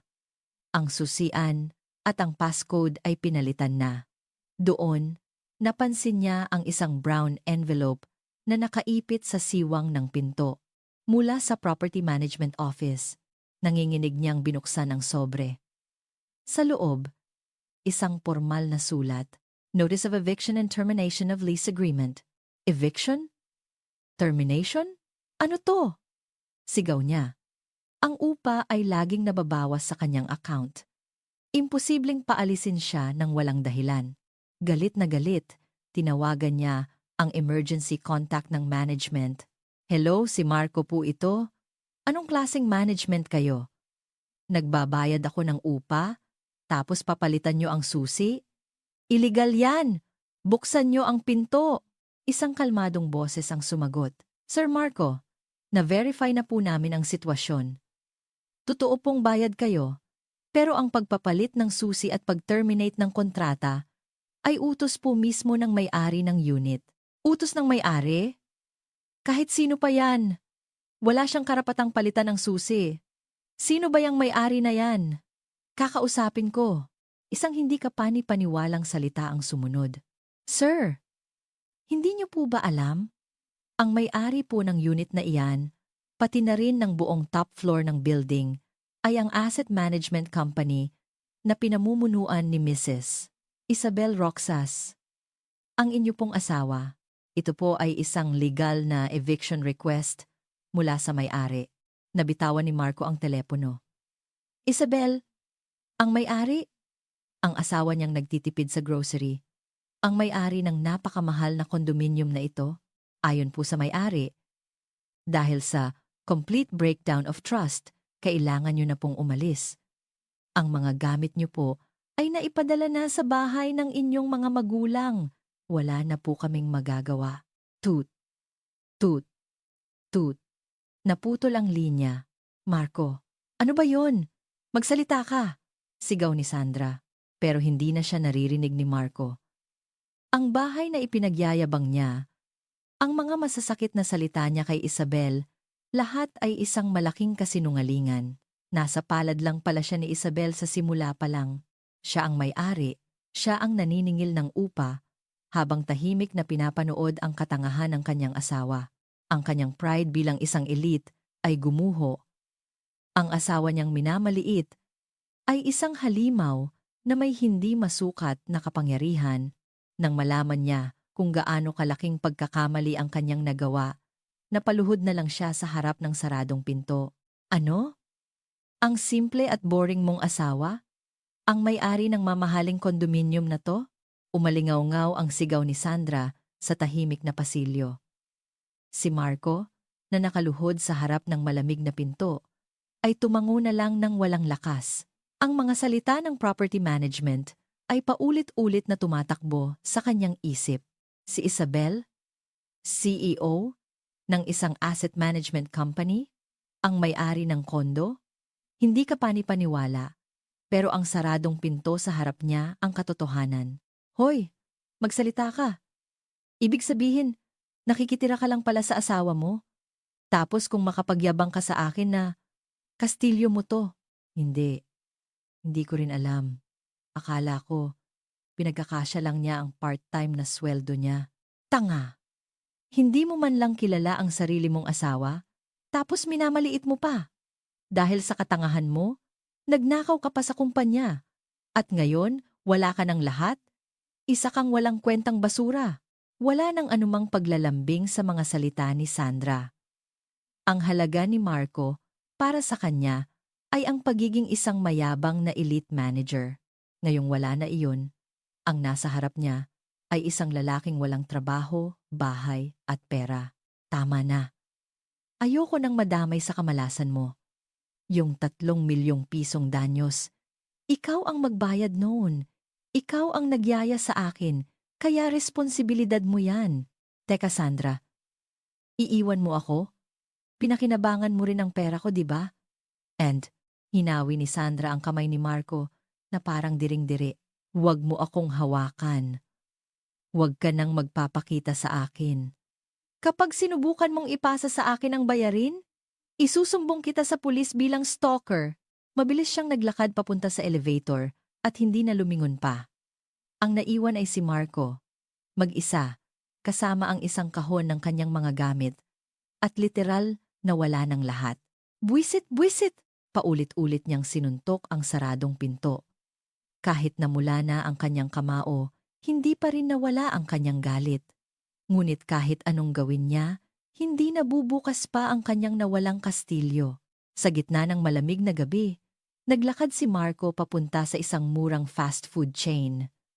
Sa isang sulok, nanginginig niyang hinawakan ang baso ng tubig, pakiramdam niya, unti-unti siyang nilalamon ng isang maitim na kumunoy. Pera. Kailangan niya ng pera. Suspendido siya. Posibleng matanggal. Nawalan siya ng bahay. Kailangan niya ng pambayad sa hotel at sa mga gastusin. At ang danyos na hinihingi ni Attorney De Leon na aabot sa milyon-milyon kapag sinisingil pa siya ng kumpanya. Baka lumagpas pa sa 10 milyon. Okay lang, mayroon pa akong ipon mula pagkabata at savings sa kumpanya. May bonus pa ako. Aabot din siguro ng 10 milyon yon. Habang kinukumbinsi ang sarili, binuksan niya ang kanyang banking app. Inilagay ang password at tiningnan ang balanse. Ngunit nang makita niya ang numero, halos malimutan niyang huminga. Balanse. V. 31,542. Ano? Hindi. Kinuskus niya ang kanyang mga mata, nirefresh ang page, pero hindi nagbago ang numero. Nagpanik siya at tiningnan ang transaction history. Doon niya nakita ang katotohanan. Mga bayarin sa credit card, mga cash advance, bayad sa mamahaling restaurant, bayad sa mga luxury store. Nagkamali siya. Akala niya binubuhay niya si Isabel. Pero ang totoo, ang lahat ng gastusin sa bahay ay galing sa yaman ni Isabel. Ang maliit na perang ibinibigay niya ay hindi sapat. Ang natitira niyang sweldo ay ginastos niya lahat sa kanyang mga luho, sa pakikipag-date kay Sandra, sa panlilibre sa mga katrabaho, sa pagbili ng mamahaling gamit, para lang mapanatili ang kanyang imahe bilang elite. Nilubog niya ang sarili sa utang. Wala siyang pera. 10 milyon? Kahit ang bayarin sa credit card sa susunod na buwan ay hindi niya kayang bayaran. Paano niya lalabanan si Isabel? Paano siya makakahanap ng matutulugan ngayong gabi? Ang mga magulang ko. Oo, tutulungan nila ako. Desperado niyang tinawagan ang kanyang mga magulang sa probinsya. Mahigpit ang kanyang ama, pero malambing sa kanya. Siguradong tutulungan siya. Hello, Tay? Si Marco. To, pasensya na sa gabi na. May problema lang. Pwede ba akong umuwi muna diyan? Isang malakas na sigaw ang sumagot. Hayop ka! Anong kapal ng mukha mong tumawag dito? Tay, kadarating lang ng mga sulat mula sa abogado ni Isabel at ng sangkaterbang gamit mo. Nabasa ko lahat. Hindi ko mapigilang hindi maiyak sa kahihiyan. Nagnakaw ka sa kumpanya ng babae ka at ang isang mabait na asawang tulad ni Isabel niloko mo pa. Hindi tay, hindi totoo yan. Tumahimik ka. Nandito ang lahat ng ebidensya.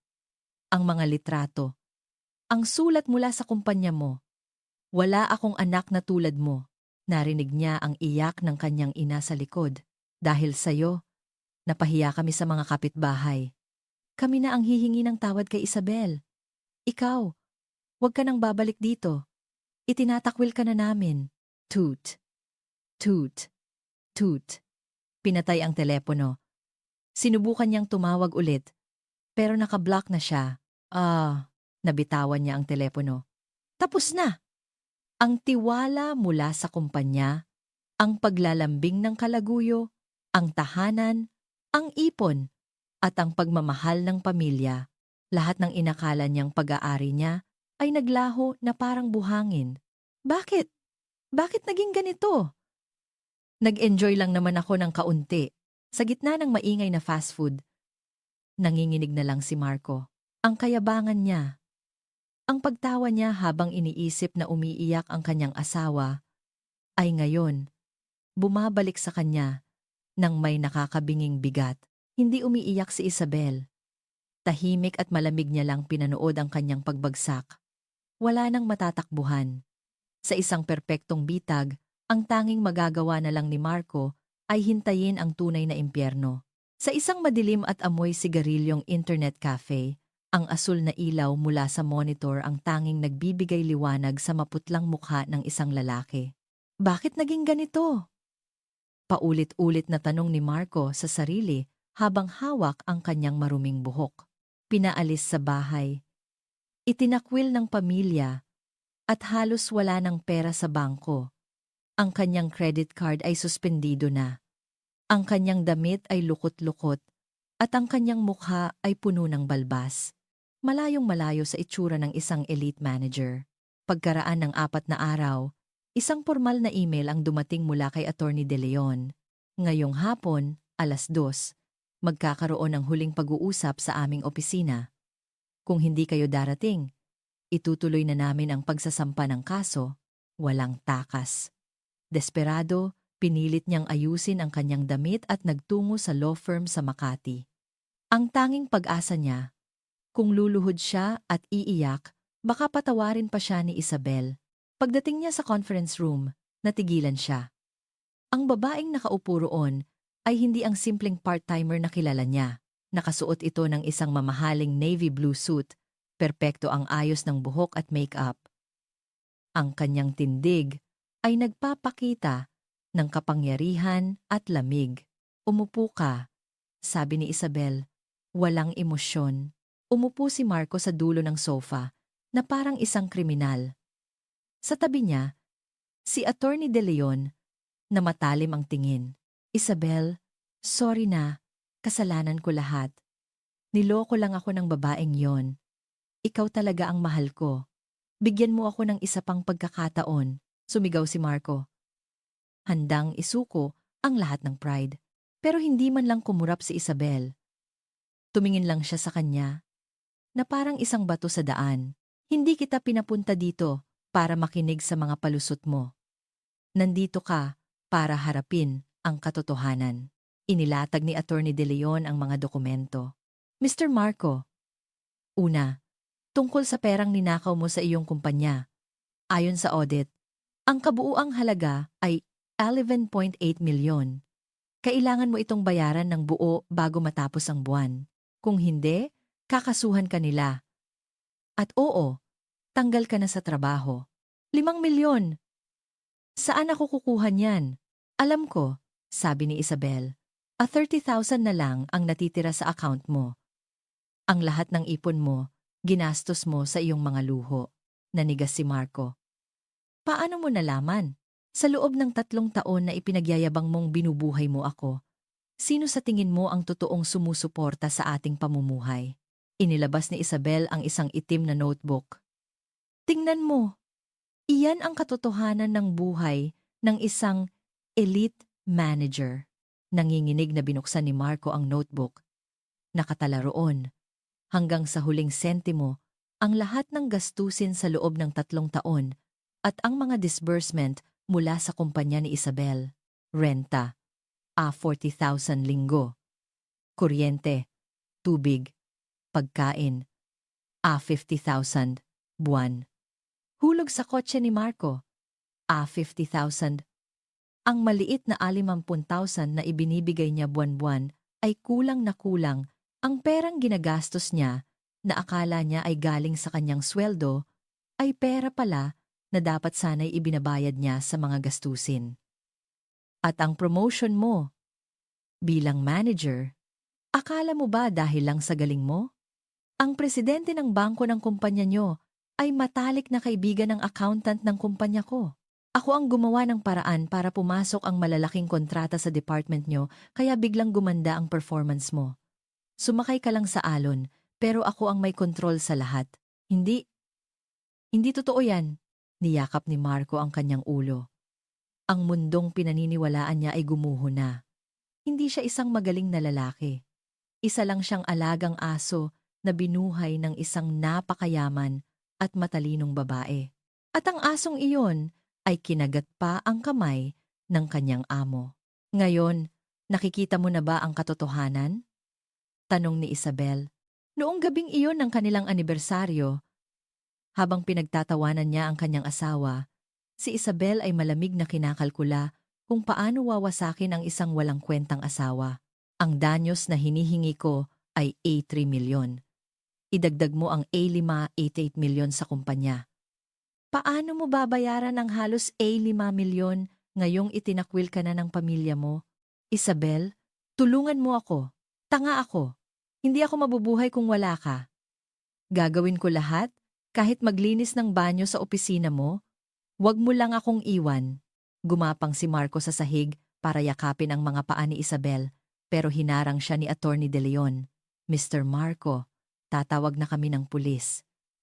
Hindi ganoon kababaw si Mrs. Isabel para maawa sa isang tulad mo. Umiyak ng malakas si Marco sa sahig. Ang babaeng dati niyang minamaliit. Ngayon, kahit ang dulo ng sapatos nito ay hindi niya kayang abutin. Tama ka. Umiyak ako sa bahay. Biglang sabi ni Isabel. Tumingala si Marco, pero hindi dahil sa sakit na idinulot mo. Umiyak ako dahil sa kabiguan na ang asawa kong minahal ko ay isa palang napakababaw at walang kwentang lalaki. Paalam, Marco. Kahit sumigaw ka pa sa ilalim ng impyerno, wala nang tutulong sa'yo. Tumayo si Isabel at umalis nang hindi lumilingon. Ang tunog ng pagsara ng pinto ang naging hudyat ng ganap na pagtatapos ng buhay ni Marco. Sa malamig na sahig, ang kanyang desperadong iyak na lang ang umalingaw-ngaw. Pagkatapos siyang paalisin mula sa law firm, naglakad si Marco na parang isang zombie sa malamig na kalsada ng Makati. Ang mga yapak ng mga taong naglalakad ay parang mga tawa na nang-iinsulto sa kanya. Ilang araw lang ang nakalipas, isa rin siya sa kanila. Bakit? Bakit naging ganito? Bumagsak siya sa isang bench sa parke. 9 milyong piso. Walang pera, walang kaibigan, walang bahay. Desperado, kinuha niya ang kanyang telepono. Ang mga katrabaho ko. Oo, sila. Marami akong nailibre sa kanila. Baka pautangin nila ako. Tinawagan niya ang pinakapaborito niyang junior, si Sato. Pangalan ay iningatan mula sa orihinal para sa epekto. Hello? Sato? Si Marco to? Pwede bang makahiram ng pera? Kahit 5,000 lang. Nawala kasi wallet ko. Isang malamig na boses ang sumagot. Sir Marco, alam na po ng buong opisina ang ginawa nyo. Ang pagnanakaw nyo sa pondo ng kumpanya. Nakakahiya po kayo. Wag na po kayong tatawag ulit o isusumbong ko kayo sa pulis. Do it. Do it. Do it. Sinubukan niyang tawagan ng iba, pero pareho lang ang resulta. Nakablock na siya o pinapatayan ng telepono. Doon niya naintindihan. Ang respeto at posisyon na inakala niyang pag-aari niya ay dahil lang sa kumpanya at sa pera ni Isabel. Ngayong wala na iyon, isa na lang siyang basura. Buwisit. Bakit? Habang nakayuko, tumunog ang kanyang telepono. Sandra, siya na lang ang natitirang kakampi niya. Dali-dali niyang sinagot. Sandra, buti tumawag ka. Magkita tayo. Pag-usapan natin. Marco. Anong nangyayari? Isang nakabibinging sigaw ang sumalubong sa kanya. Dumating na rin sa bahay ng mga magulang ko ang sulat ng abogado ng asawa mo. Sila daw ang magbabayad kung hindi ako makapagbayad. Galit na galit si Papa. Baka itakwil na rin ako. At yung secret account ko, may nagpakalat sa mga kaibigan ko. Tinatawag nila akong magnanakaw ng asawa. Bakit naging ganito? Nalilito at takot na takot si Sandra. Ang gusto lang niya ay mag-enjoy kasama ang isang mayaman na lalaki. Ngayon, wala na siyang trabaho. Itinakwil ng pamilya at may utang na 3 milyon. Kasalanan mo to. Sabi mo, tanga ang asawa mo. Hindi pala siya simpleng part-timer. May-ari pala siya ng kondo at may nakakatakot na abogado. Hindi ko rin alam. Ako nga, tinanggal sa trabaho at may utang na 9 milyon. Wala akong pakialam. Lalaki ka, gawan mo ng paraan. Bayaran mo ang utang ko. Buwisit ka. Kung hindi ka nagpabili ng mga mamahaling gamit, hindi ako magnanakaw sa kumpanya. May kasalanan ka rin. Wala na ang dating paglalambingan. Ang natira ay isang maruming awayan kung sino ang may kasalanan. Hindi nila maintindihan kung bakit sila, na mga espesyal, ay winasak ng isang simple at boring na babae. Ang pagmamaliit sa kapwa. At ngayon, lahat ng iyon ay bumabalik sa kanila. Bahala ka na sa buhay mo. Huwag ka nang magpapakita sa akin. Sigaw ni Sandra bago ibaba ang telepono. Muling naiwan si Marco, mag-isa. Wala nang masasandalan. Ang papalubog na araw ay kasing pula ng dugo. Isabel. Isabel, kahit ilang beses niyang tawagin ang pangalan, ang dating matamis ng ngiti ng kanyang asawa ay hindi na babalik. Sa gitna ng takot at pagkalito, tuluyan nang naintindihan ni Marco na nasa ilalim na siya ng isang impyernong hindi na niya matatakasan pa. Sa isang madilim na gabi sa parke, nanginginig si Marco sa lamig at gutom. Ang bawat sentimo ay mahalaga. Naiwan siyang mag-isa sa mundo. Paano na ako mabubuhay? Habang umiiyak, napansin niya ang isang brown envelope na ibinigay sa kanya kanina sa law firm. Isang huling bagay mula kay Mrs. Isabel. Galit niyang pinunit ang sobre. Ano na naman to? Paano pa niya ako pahihirapan? Sa loob, naroon ang formal na sulat ng kanyang pagkakatanggal sa trabaho. At sa ilalim, isang magandang puting sobre. Nakasulat sa pamilyar na sulat kamay ni Isabel para sa ating 3 anibersaryo. Ang puso niya ay biglang kumabog. Ang gabing iyon, ang gabing pinagtatawanan niya ang kanyang asawa. Nanginginig niyang binuksan ang sobre. Sa loob, isang sulat at ilang dokumento. Marco, Happy 3rd Anniversary. Maraming salamat sa 3 taon ng pagsisikap mo. Alam kong lagi mong iniisip na hindi mo ako mabibigyan ng marangyang buhay, pero ang makita kang nagtatrabaho araw-araw at ang iyong tapat na proposal ay sapat na para sa akin. Pero alam ko rin, alam kong pangarap mong magtayo ng sarili mong kumpanya. Gusto kitang suportahan sa pangarap na iyon. Ang totoo, mayroon akong kaunting yaman mula sa investments. Itinago ko ito para hindi masaktan ang pride mo. Pero ang perang iyon ay para sa pangarap mo. Sa anibersaryo nating ito, gusto kitang palayain sa bigat ng iyong trabaho. Tingnan mo ang mga kasamang dokumento. Isang opisina sa sentro ng Makati, binili na ng kumpanya ko, handa nang ilipat sa pangalan mo, at isang puhunan na u50 milyon. Mas magniningning ka kung ikaw ang sarili mong boss. Mula ngayon, bilang presidente, gawin mo ang gusto mo. At ako, bilang iyong numero 1 taga-suporta, ay palaging nasa tabi mo. Sana. Kapag umuwi ka ngayong gabi, magustuhan mo ang sorpresa kong ito habang kumakain tayo ng kaldereta. Sana. Magtagal pa tayo. Nagmamahal ng buong puso, Isabel. Nabitawan ni Marco ang mga dokumento. Isang kopya ng kontrata ng isang opisina sa Makati, nabayad na ang renta sa loob ng ilang taon, at isang bank statement na may E50 milyon ang petsa. Bago pa man niya muling makita si Sandra, isang tunog na walang salita ang lumabas sa kanyang lalamunan. Nanlabo ang kanyang paningin dahil sa mga luha. Hindi siya minamaliit ni Isabel. Sa halip, naintindihan nito ang kanyang pinakatatagong pangarap at handang ibigay ang lahat para matupad ito.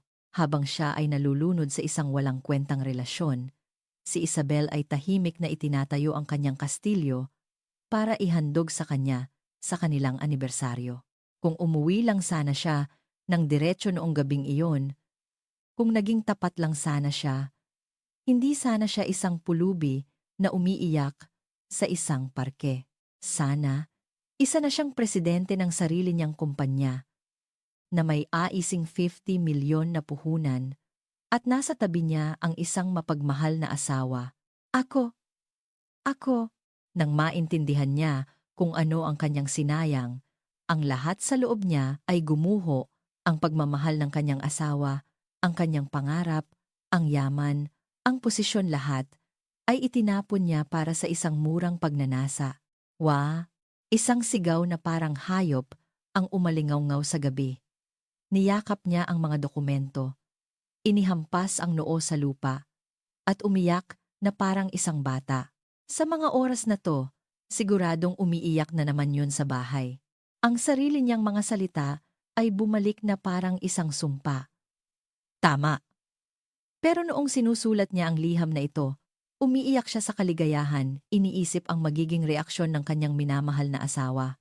At nang malaman niya ang katotohanan, anong klaseng sakit ang naramdaman niya para itago ang sulat na ito sa ilalim ng envelope? Sorry, Isabel. Tanga ako. Ako ang may kasalanan. Sumigaw siya. Pero huli na ang lahat. Wala nang makakarinig sa kanya. Ang mga salitang, nagmamahal ng buong puso, sa dulo ng sulat ay ngayon, isang matalim na kutsilyo na paulit-ulit na sumasaksak sa kanyang puso. Ang katotohanang huli na niyang nalaman.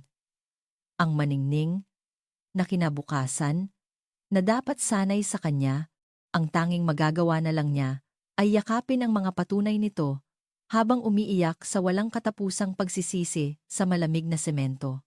Ang taglagas na kalangitan ay maliwanag mula sa bintana ng pinakamataas na palapag ng isang gusali sa Makati.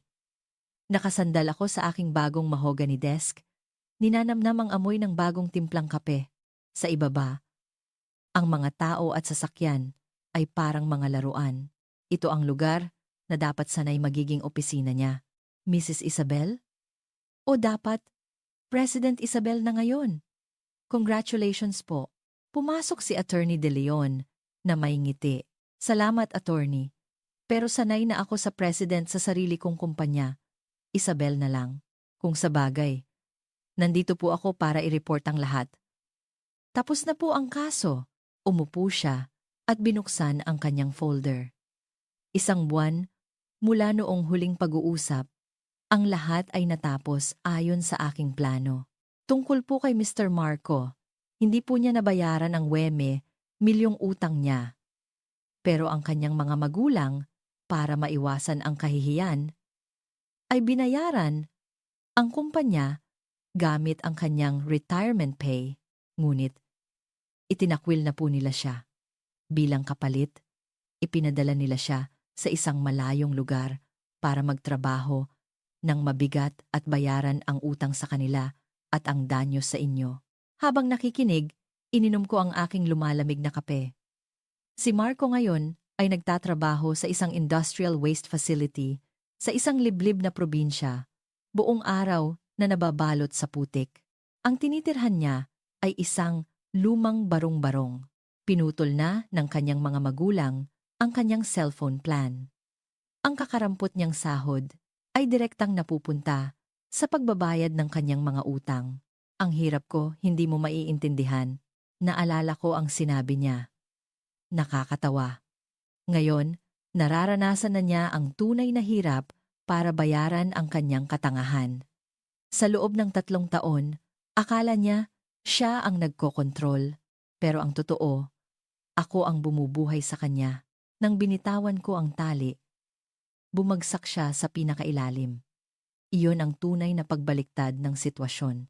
Ang kalaguyo naman niya, si Sandra, ay miserable din. Binayaran ng kanyang mga magulang ang 3 milyong danyos.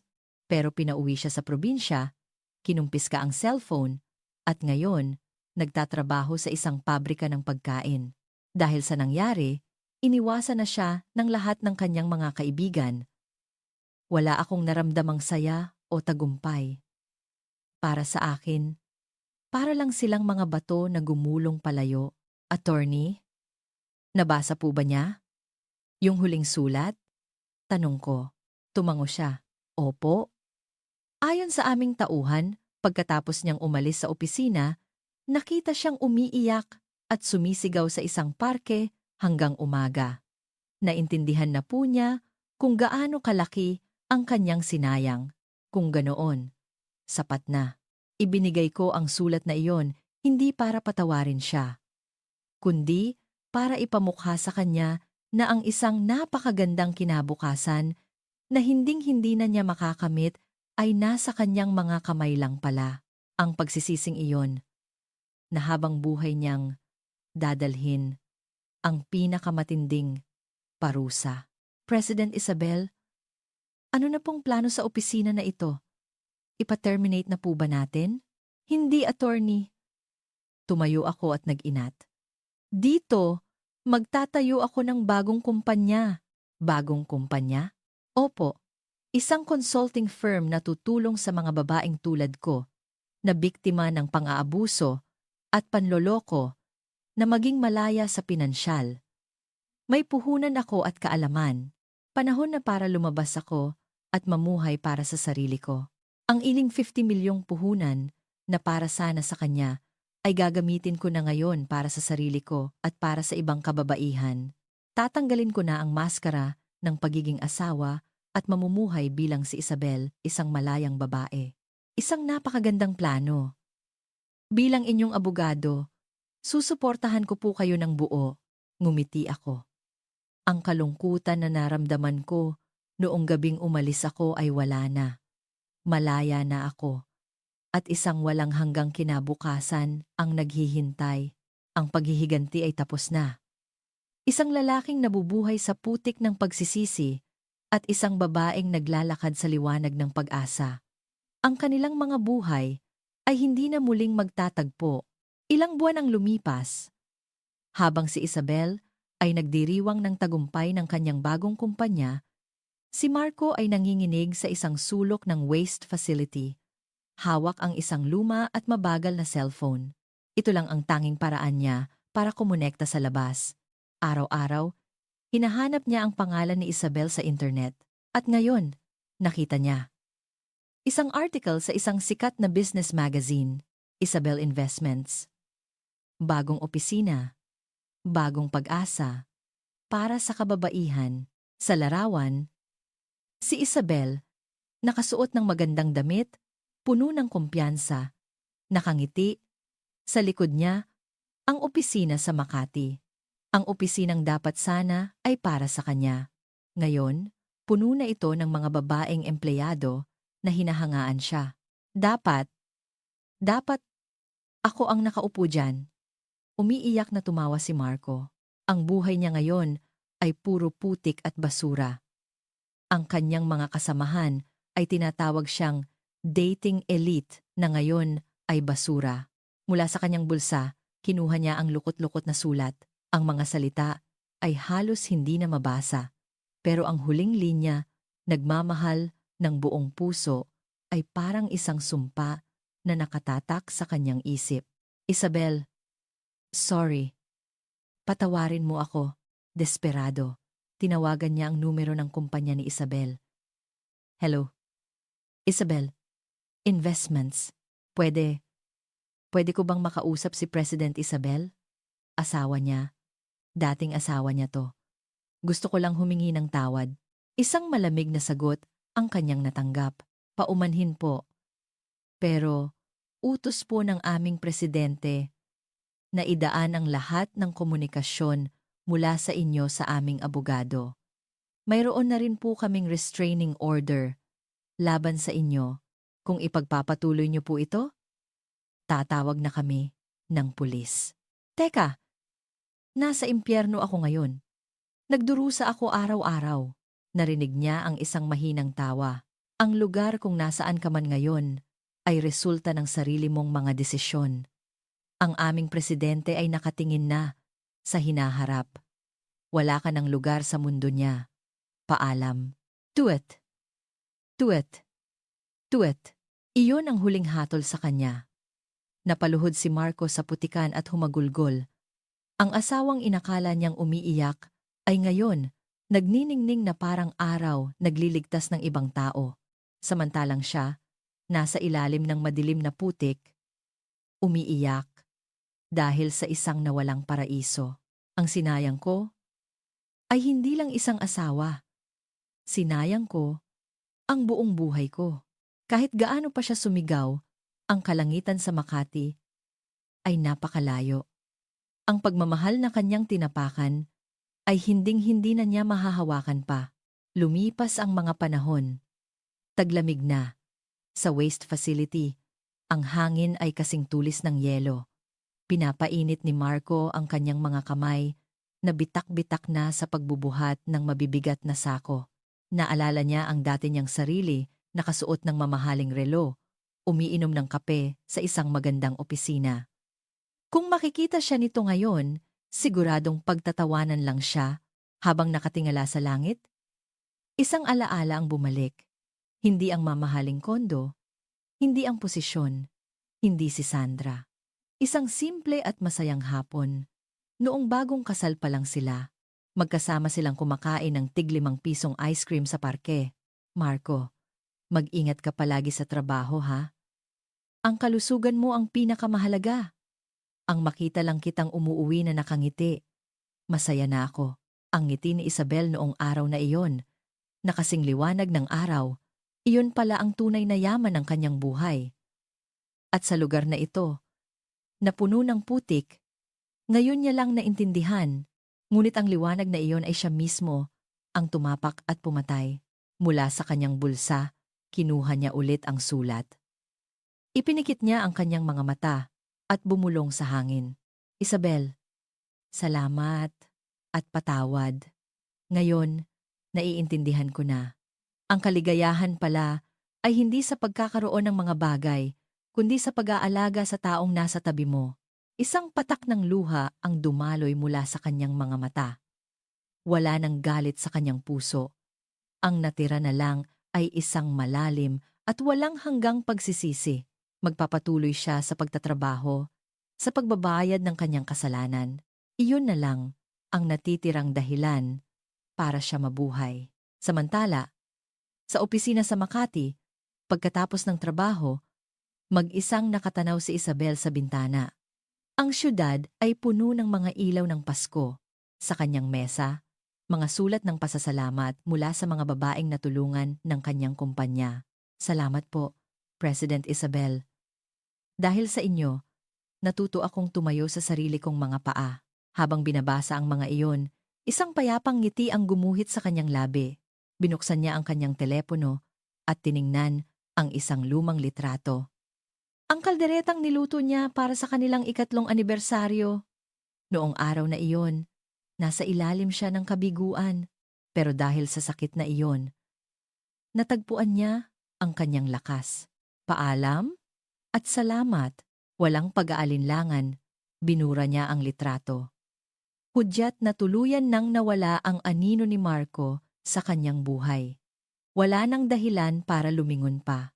May mga empleyado siyang dapat protektahan, mga kaibigang sumusuporta, at isang malayang kinabukasan na siya mismo ang lumikha. Lumabas siya ng gusali. Ang malamig na hangin ay tila nagpapalakas sa kanya. Sa paligid, may mga masayang mag-asawa at magkasintahan. Dati, baka nainggit siya. Ngayon, nakikita niya na lang ang ganda nito. Ang magmahal ay isang magandang bagay. Kahit na masaktan ka, ang karanasan na iyon ay magiging lakas mo para bumangon muli. Ano kaya ang dala ng bukas? Naglakad si Isabel sa gitna ng maningning na syudad. Ang kanyang likod ay tuwid, ang kanyang mukha ay maliwanag. Sa madilim na kalangitan, isang bituin ang nagniningning ng mas maliwanag kaysa sa iba, na para bang binabasbasan nito ang isang babaeng nagtagumpay at natagpuan ang tunay na kaligayahan. Isang lalaki sa putik ng pagsisisi, isang babae sa liwanag ng pag-asa. Ang kanilang mga buhay ay hindi na muling magtatagpo. Ang tunay na tagumpay ay hindi ang paghihiganti, kundi ang pag-ahon mula sa nakaraan at pagyakap sa sariling liwanag. Ang bagong kwento ni Isabel ay ngayon palang nagsisimula. Mensahe. Ang kwentong ito ay nagpapakita na ang pinakamasamang kasalanan ay hindi lang ang panloloko, kundi ang pagmamaliit sa isang tao.